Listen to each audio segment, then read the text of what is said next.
bueno estar aquí en esta mañana. Estamos aquí reunidos nuevamente como hermanos.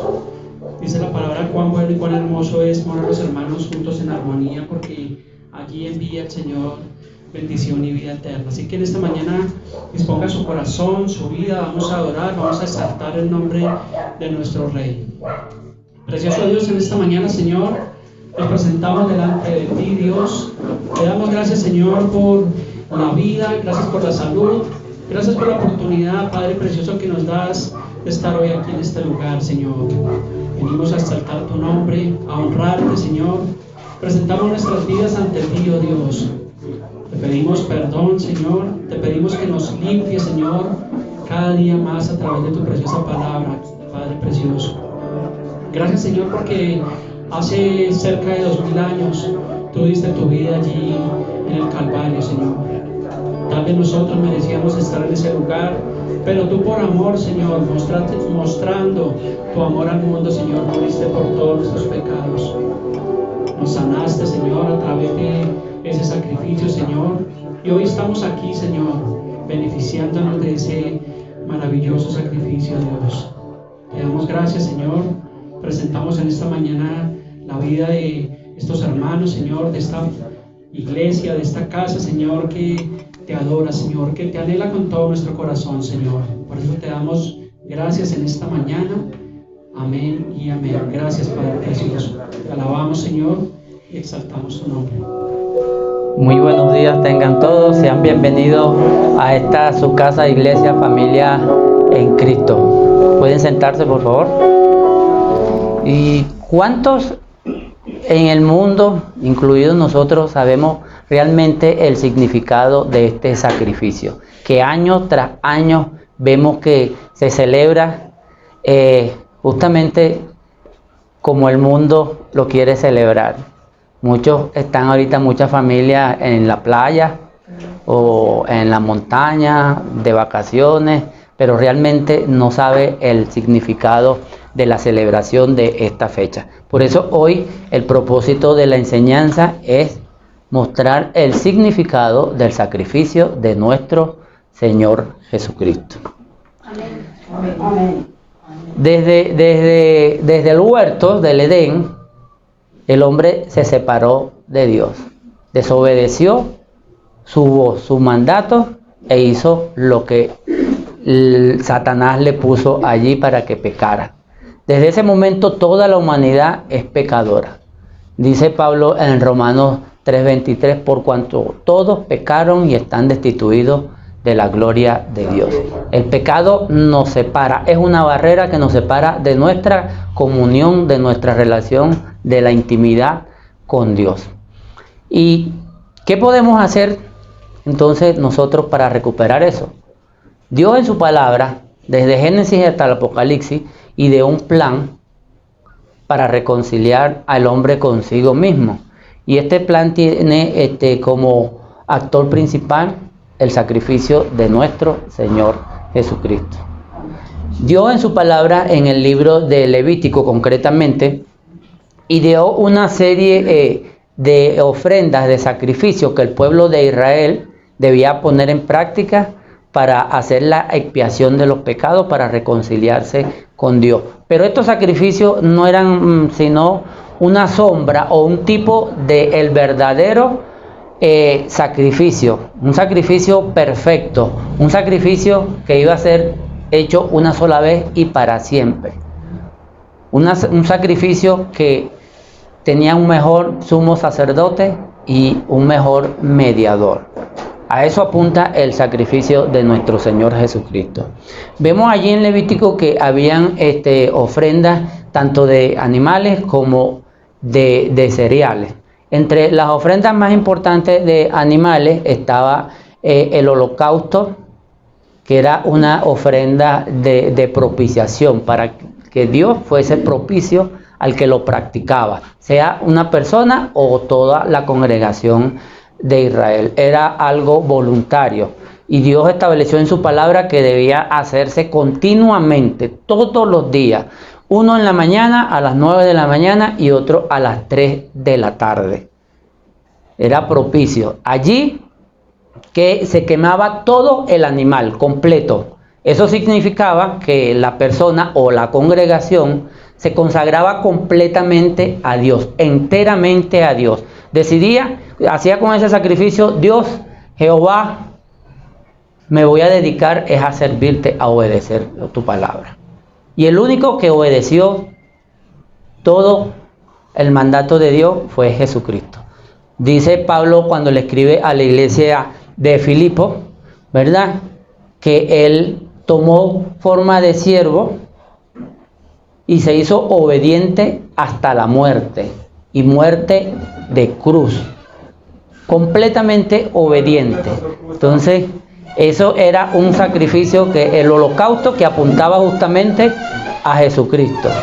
Otro holocausto o sacrificio era la ofrenda por el pecado, donde la persona o el pueblo iba y sacrificaba un animal joven de 1 año porque había cometido pecado. Era un pecado que no era como en estos tiempos que premeditado, sino por ignorancia o por error. Jesucristo también apuntaba a ese, o mejor dicho, este sacrificio por el pecado apuntaba al sacrificio de Jesucristo, aún y cuando Jesucristo nunca pecó. Dice que el escritor de Hebreo que tenemos un sumo sacerdote que se compadece de nuestras debilidades, porque fue tentado en todo según nuestra semejanza, y añade al final, pero sin pecado. Pero ¿qué hizo Jesucristo? Cargó con nuestros pecados, con nuestras rebeliones, con nuestras iniquidades. El mensaje que mandó esta mañana el pastor Miguel, justamente de Isaías 53, apunta a que Él cargó con nuestros pecados. Como dice Pablo en la segunda a los Corintios 5, 21, al que no conoció pecado, por nosotros lo hizo pecado, para que nosotros fuésemos justicia de Dios en Él. Entonces también apuntaba al sacrificio de Jesucristo. Otra ofrenda, otro sacrificio era la ofrenda por la culpa. Allí sí la persona reconocía que había pecado premeditadamente y también tenía que hacer el sacrificio. Era parecido al otro del pecado, con la diferencia que había una restitución. Ya sea si habías pecado en contra de una persona, tenías que restituir lo que habías tomado, lo que habías robado o lo que habías matado, y tenías que añadir una quinta parte del precio de lo tomado. Y si era que la ofensa había sido a Dios, entonces iba y le daba la ofrenda a el sumo sacerdote, o el sacerdote que estaba oficiando en ese tiempo. Eso también apunta el sacrificio de Jesucristo, porque Jesucristo pagó el precio por nuestros pecados y le añadió algo más, porque añadió su vida, que vale más que todas nuestras vidas juntas, porque nosotros somos pecadores. Entonces apuntaba. Y el otro sacrificio de animales era la ofrenda de paz, hecha solamente por personas que estaban con paz, tenían paz con Dios. O sea, estaban en intimidad con Él. ¿Y quién mejor que Jesucristo para estar? Dice el apóstol Juan en el principio de su evangelio que en el principio era el verbo estaba con Dios y el verbo era Dios. El Señor Jesucristo en varias oportunidades dijo: yo y mi Padre somos uno solo. Entonces tenía esa intimidad, esa paz con Dios. Lo hacían esas personas por 3 motivos. Uno era para darles gracias por un favor recibido. Otro, como una obligación, porque había cumplido un voto. La persona le había hecho una promesa a Dios y la había cumplido, y entonces hacía el sacrificio. Y la otra era para tener intimidad y comunión con Dios. Como vemos, Jesucristo apunta a todas esas cosas. Entonces, justamente eso apuntaba al sacrificio perfecto de nuestro Señor Jesucristo. Todos los sacrificios del Antiguo Testamento apuntan al sacrificio perfecto y único de nuestro Señor Jesucristo. Y tenían algo en común estos sacrificios, que era derramamiento. La sangre tenía que ser derramada. Dice el Señor en Levítico 17:11 que la vida de la carne en la sangre está, y yo las he dado a vosotros para que hagan remisión por sus pecados. Debía haber derramamiento de sangre en los sacrificios del Antiguo Testamento. De hecho, el primer sacrificio que hubo, que nos narra la Biblia, fue justamente en el huerto del Edén. Cuando Adán y Eva pecaron, a pesar de que recibieron su castigo, ¿cierto? A cada quien Dios le dio su parte. Maldijo a la serpiente y a la tierra, pero al hombre y a la mujer no los maldijo, sino que los castigó. Y vemos entonces allí que ellos trataron de cubrir su pecado con hojas de higuera, como siempre el hombre buscando tapar su falta a su manera y no a la manera de Dios. Pero Dios sacrificó un animal y lo cubrió con la piel del sacrificio de ese animal. Hubo derramamiento de sangre allí. Fue el primer sacrificio hecho por el mismo Dios para la remisión de pecados por toda la humanidad. Y hoy justamente queremos entonces buscar en el Nuevo Testamento. La Biblia todo tiene tipos de Jesucristo y vemos en varios pasajes lo que es el propósito, el significado del sacrificio de nuestro Señor Jesucristo. Pero yo quiero compartir con ustedes un pasaje que está en Colosenses. Por favor, busquen en su Biblia. Colosenses capítulo 2, versículos 13 al 15.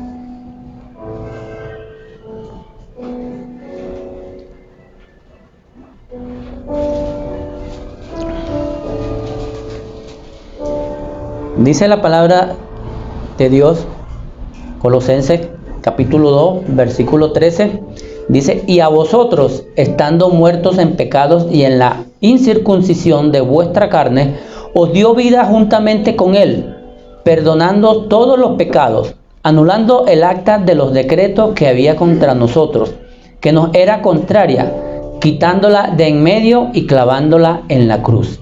Y despojando a los principados y a las potestades, los exhibió públicamente, triunfando sobre ellos en la cruz. Ahí tenemos el significado del sacrificio perfecto de nuestro Señor Jesucristo. Lo primero que dice Pablo es: y a vosotros.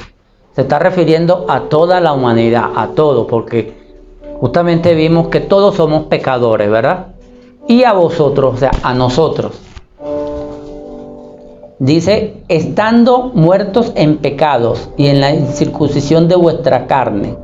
Estando muertos, la forma como está expresada el verbo significa que es algo continuo. Está diciendo Pablo aquí que teníamos una vida, valga la redundancia, estábamos muertos en vida. Que se refiere allí a la muerte espiritual. Entonces dice que teníamos una vida muertos en pecados, dice, y en la incircuncisión de vuestra carne. Justamente cuando estábamos en el mundo, este tema también lo desarrolla Pablo en su epístola a los Efesios. Más o menos son dos epístolas que son muy parecidas, Colosenses y Efesios. Entonces Pablo está diciendo aquí que todos nosotros estábamos muertos espiritualmente. Es decir, que no teníamos una vida sin Dios, en pecado. El ser humano peca. Hay tres aspectos que lo llevan a pecar.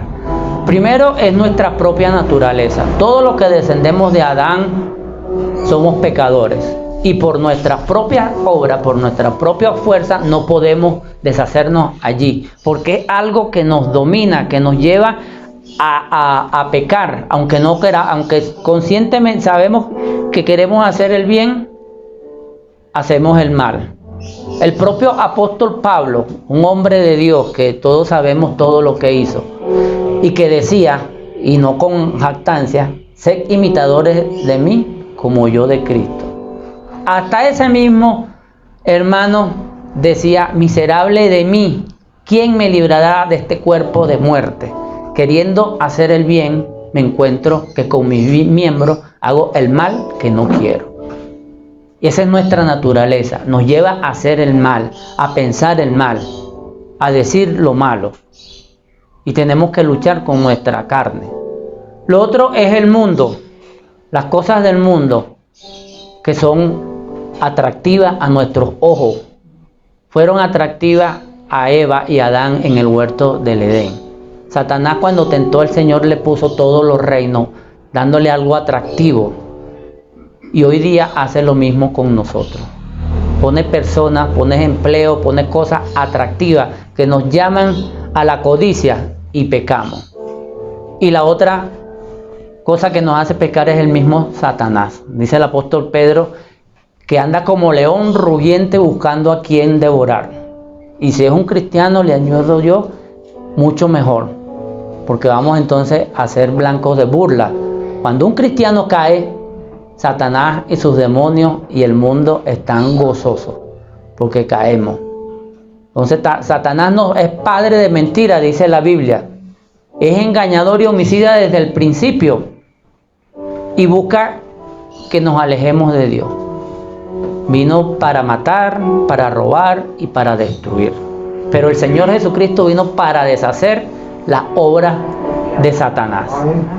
Entonces, eso es lo que, por eso es que dice aquí, en la circuncisión de vuestra carne, nos dice, os dio vida juntamente con Él, perdonando todos los pecados. Nos dio vida.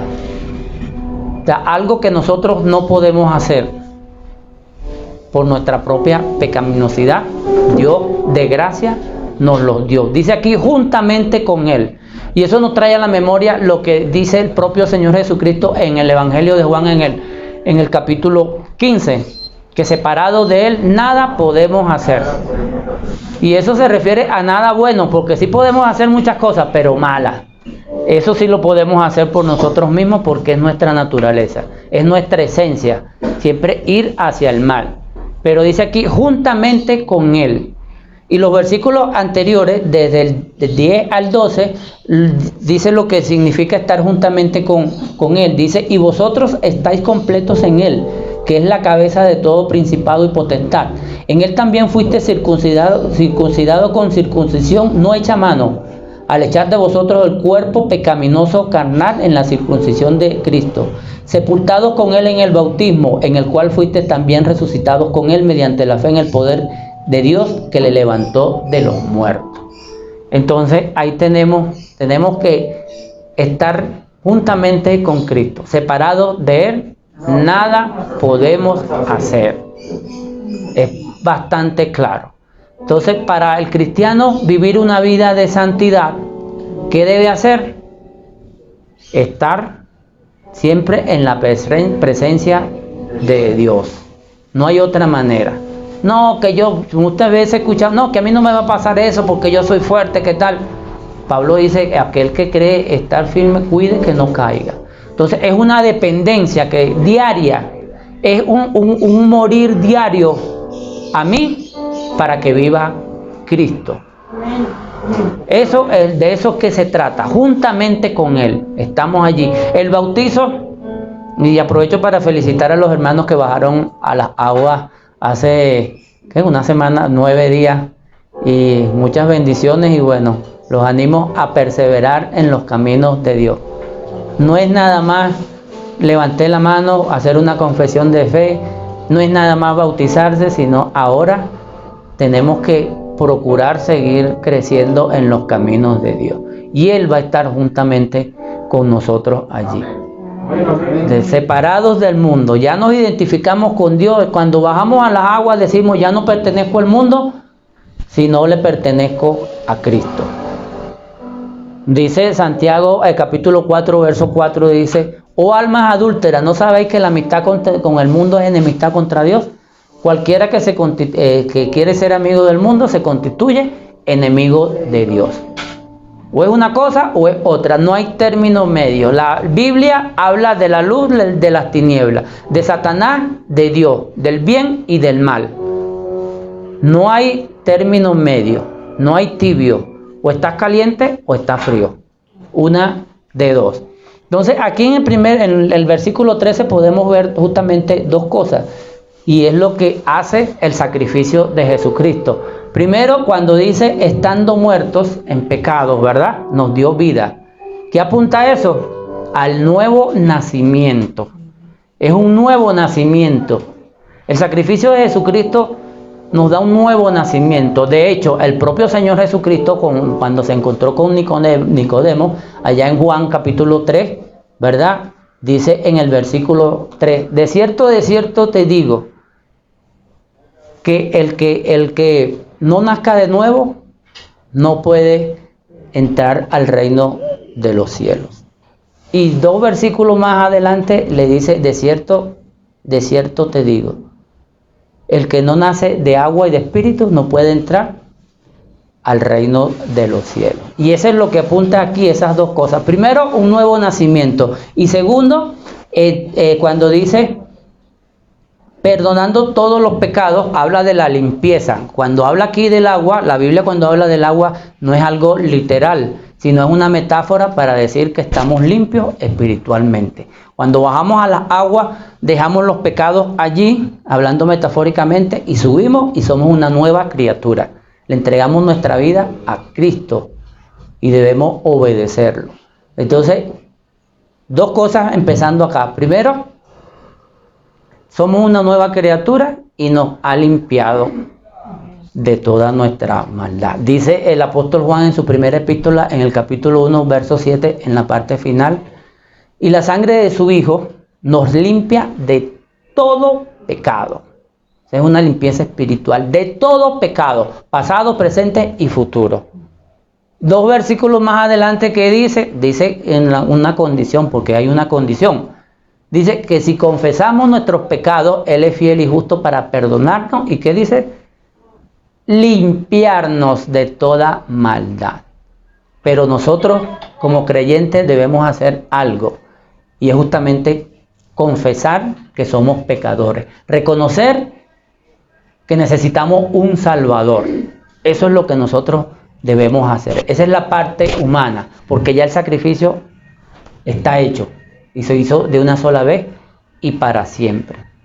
Entonces, los primeros puntos vemos que el sacrificio de Jesucristo nos da nos hace una nueva criatura y nos limpia de pecado. Y nos dice la forma en que lo hace. En el 14 dice, anulando el acta de los decretos que había contra nosotros, que nos era contraria, quitándola de en medio y clavándola en la cruz. Wow, yo cuando leo, cada vez que leo este verso, me lo imagino y es algo como que demasiado bueno, demasiado amoroso. Dice aquí anulando. ¿Cuándo anulamos algo? Anulamos algo, ¿verdad? Cuando ya no caduca, no sirve, está eliminada. Dice el acta. La palabra que se traduce acta significa manuscrito y era algo que se utilizaba en aquel tiempo, en los tiempos de Pablo, cuando alguien tenía una deuda con un acreedor, le hacía en el papiro con tinta, le debo esto, y al final firmaba y se sellaba. Eso es lo que está diciendo. Y tú y yo teníamos un acta allí donde decía José hizo esto, José le debe a Dios esto, y no alcanzaba papiro para seguir escribiendo lo que le debíamos a Dios. Bueno, esa acta fue eliminada por Jesucristo. Dice, entonces aquí está en los decretos. Un decreto es algo, un edicto, algo firme, es una declaración, algo jurídico, algo que tiene consecuencias. Entonces vemos allí que Jesucristo agarró todo eso, cada uno de esas actas que nos eran contrarias, ¿verdad? Nos era contraria porque justamente lo que merecía el veredicto, ¿cuál era?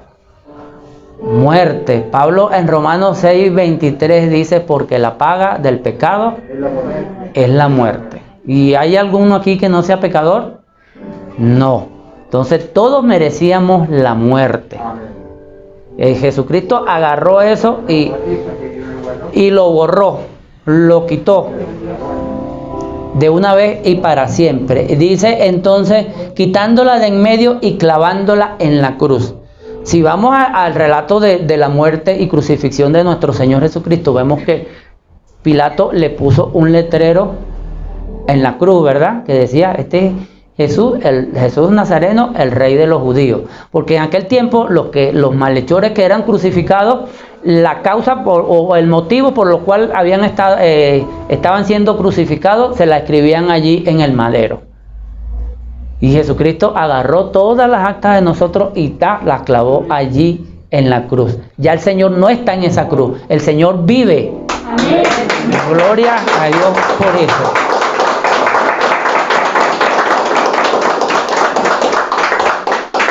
Y continúa en el 15 diciendo, y despojando a los principados y a la potestad los exhibió públicamente, triunfando sobre ellos en la cruz. Vea, un despojo. Antiguamente el pueblo de Israel, cuando estaban en guerra, hacían despojos de los otros pueblos que esclavizaban. Y muchos pueblos también despojaban a ellos, les quitaban todas las cosas materiales, lo que tenían, mujeres, niños, oro, plata. Les quitaban eso, los despojaban, era el botín. Dios, Jesucristo con sus sacrificios despojó a Satanás de eso, dice las potestades acá y los principados, ¿verdad? Y los exhibió públicamente. Aquí Pablo parece ser que tenía en mente en el tiempo eso, cuando el imperio romano, que era el imperio más grande de aquella época, conquistaba pueblos. Entonces el general a cargo llegaba por las calles de Roma con aquella pompa y llevaba a los cautivos allí, muchas veces encima de los caballos o amarrados, y los exhibía públicamente, así como hace el mundo con los desfiles de carnaval y las comparsas, las carrozas, así los exhibía entonces, porque los había derrotado. Y así hizo Jesucristo, exhibió a Satanás, al pecado, a la muerte y a sus demonios, y está hoy vencido.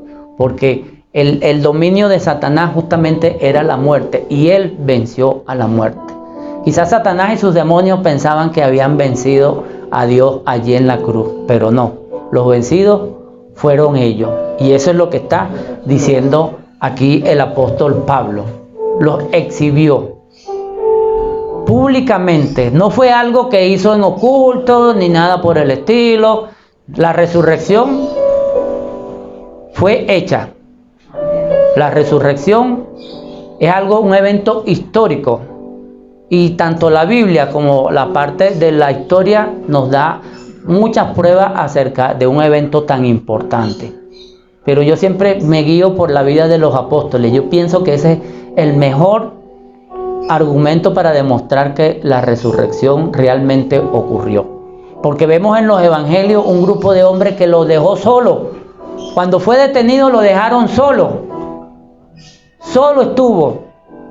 Y después en el libro de Hechos nos narra Lucas a esos mismos hombres entregando su vida por el mensaje del evangelio. Y el mensaje del evangelio no es, como dicen muchos, la prosperidad material, no. Se basa en la muerte y resurrección de nuestro Señor Jesucristo. Ese es nuestro máximo galardón, saber que Jesucristo resucitó. Amén. Y dice Pablo en 1 Corintios en el capítulo 15, pero Él resucitó. Amén. Y gracias a que resucitó, venció a Satanás, a la muerte y al pecado. Y gracias a ese sacrificio es que nosotros tenemos hoy comunión con Dios. Somos reconciliados. La palabra expiación significa reconciliar. Y Jesucristo nos reconcilió con Dios. Dice Pablo en Romanos 5:8, mas Dios muestra su amor para con nosotros en que siendo aún pecadores, Cristo murió por nosotros.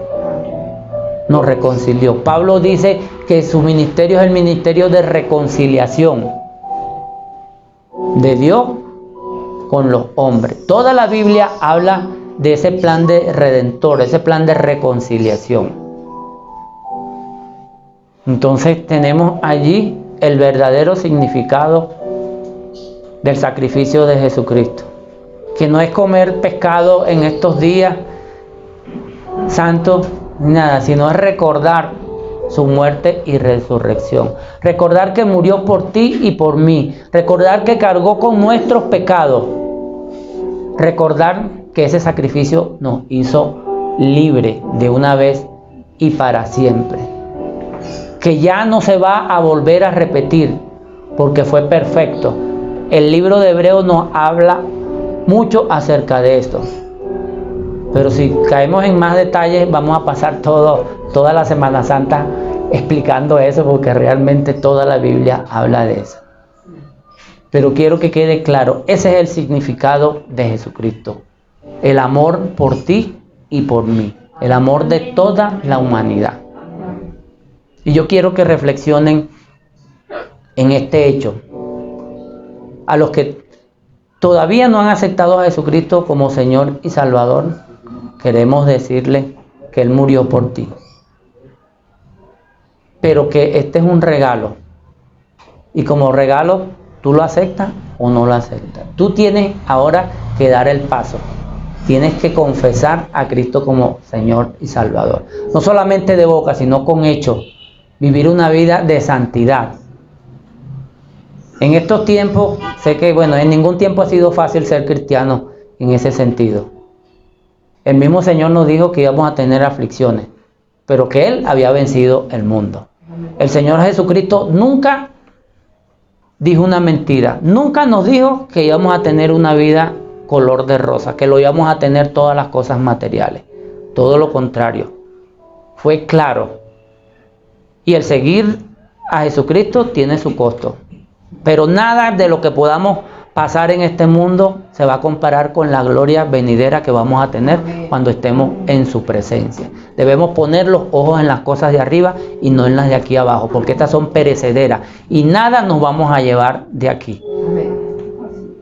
Esta vida, por llamarlo de alguna manera, porque para muchos no es vida, es para ver para dónde vamos a ir. Es la decisión de cada uno. O vas para el infierno o vas para el cielo. Suena duro, pero es así.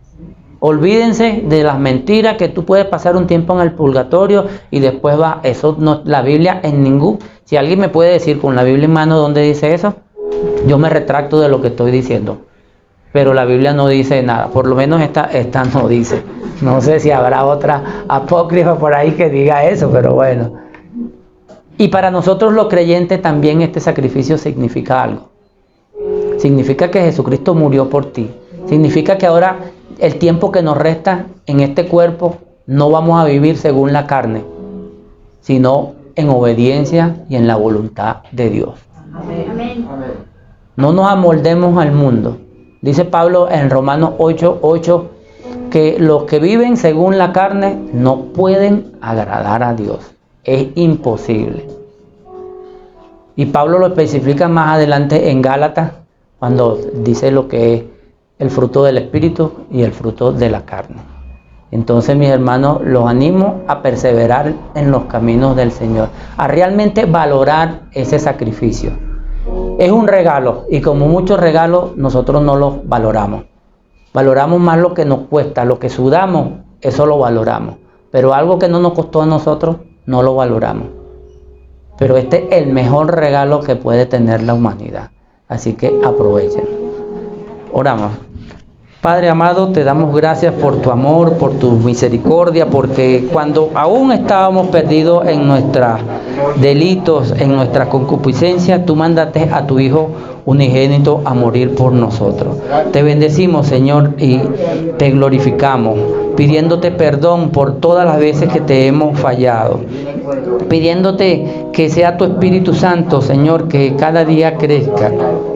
Señor, que valoremos ese sacrificio del Cordero de Dios que quita el pecado del mundo, porque ya no tenemos necesidad, como aquellos sumos sacerdotes, de primeramente hacer sacrificios animales por su propio pecado y después por los del pueblo, y hacerlo vez tras vez. Estos sacrificios no quitaban el pecado, pero tú sí, Señor. Tu sacrificio nos limpia de toda maldad, nos da una nueva conciencia y nos abre el camino a una nueva vida, una vida de fruto, Señor, donde salgan ríos de agua viva, Señor, donde el Espíritu Santo sea nuestra guía, donde muramos al mundo, muramos a nuestros deseos, muramos a la carne y vivamos para ti, Señor. Porque tú venciste a Satanás y a sus demonios allí en la cruz. Por eso te honramos y te glorificamos en el nombre de Cristo. Amén y amén.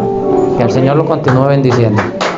¿Sabe algo? Doy gloria primeramente al Señor por su palabra allí establecida, por la sencillez del Evangelio, por hombres como Pastor José que trazan bien la palabra. Vemos que el Evangelio es para poder bendecir la vida de las personas y estamos comprometidos primeramente en poder enseñar las buenas nuevas de salvación. Así que yo también lo invito que allí, si tiene su Biblia, acompáñeme a 1 Corintios 11, a partir del versículo 23. 1 Corintios 11, a partir del versículo 23, nos habla allí de la institución de la Cena del Señor.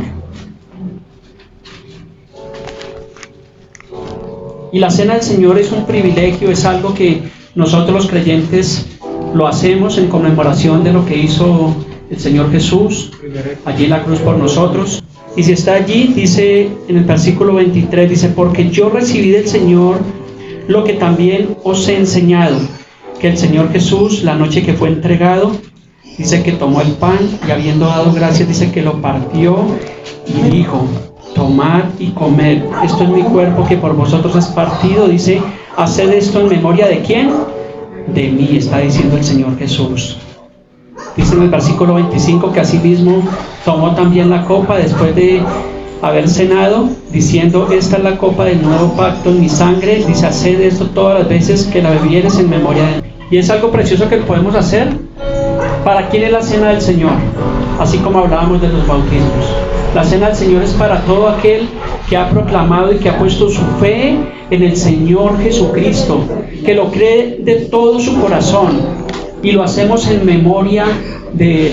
Pero dice que todas las veces que lo hiciéramos, recordamos ese sacrificio del Señor Jesús.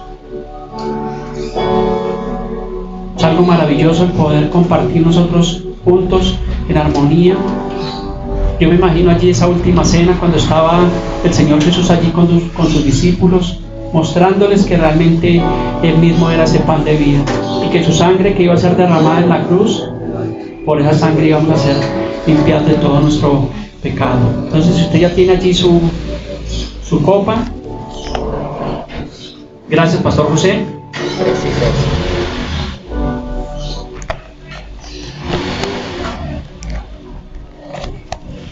Amén. Precioso Dios, en esta mañana, Señor, nos presentamos delante de ti, Dios. Te damos gracias, Señor, por este precioso momento donde nos unimos, Señor, como hermanos, como familias, Padre precioso, para este maravilloso momento, Señor. Lo hacemos en memoria de ti. Amén. Entonces dice que habiendo dado gracias, dice que tomó el pan. Entonces tome allí el pan y lo hacemos. Dice que en el versículo 24, habiendo dado gracias, lo partió y dijo: tomad y comed, esto es mi cuerpo que por vosotros es partido, hacer esto en memoria de mí. En memoria de lo que hizo el Señor Jesucristo, comemos el pan.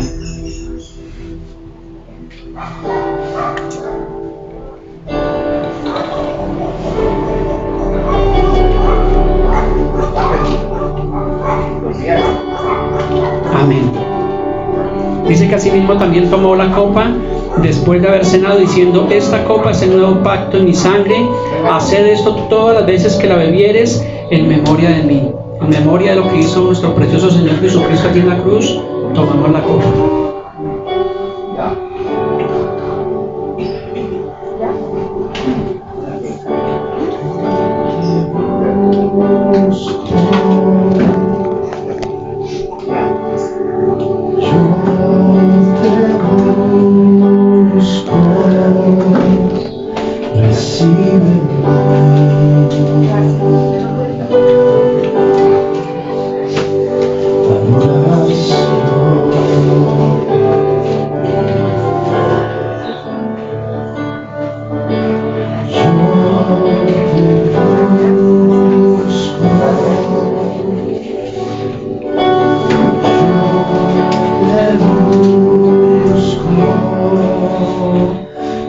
Con fuego